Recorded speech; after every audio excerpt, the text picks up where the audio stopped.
Okay, so if I look absolutely shattered, that's because we just came back from a horse ride through the rainforest.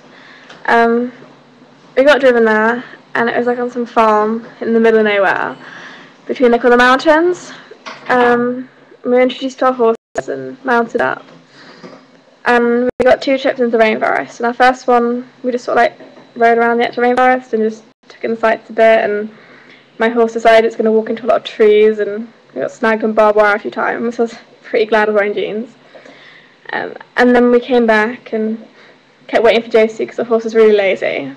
And then when we dismounted, I thought, okay, this is it, because they hadn't explained that we were doing 2 rides. We got off and had like a 10-minute break, and then we remounted, and we were told we were going to go into the river. So we went back into the rainforest, but we were allowed to trot in this time. And Josie's horse again was being really lazy, so she got given this like stick to just nudge it along with. But it was like one for a kid or something, because it was like green, sparkly, had stars, and then she was dubbed a princess, which really wasn't like her. But she was like got her horse going, and eventually started trotting faster than mine, and mine was in the lead, and I was like, come on, but no, he was being lazy that time. He like kept trying to turn back to go home.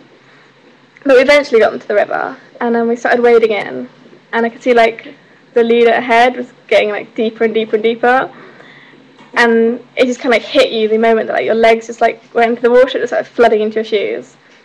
And then it was really funny because behind Josie was sort of riding a bit slower, and then you just heard a sudden squeal when all the water rushed into her boots. And then we turned back and rode through the river again. And apparently sometimes the horses like to lie down to cool themselves off, but thankfully ours didn't do that. And then we took another path through the rainforest, kind of went like into the really deep parts and kept going up and downhill, and I kept having to lean forward and backwards and try not to fall off or like hit your head on the branches, because it's like a really low one that you kind of had to limbo underneath. And then we headed back and we started trotting again, but the horses were like really excited because they knew they were going home to be fed. So we didn't trot for too long because they were getting too excitable. But then we came back and we dismounted, and we were given like handfuls of like molasses to feed the horses, and I was like licking all up my arms and stuff. My hands still smell like molasses.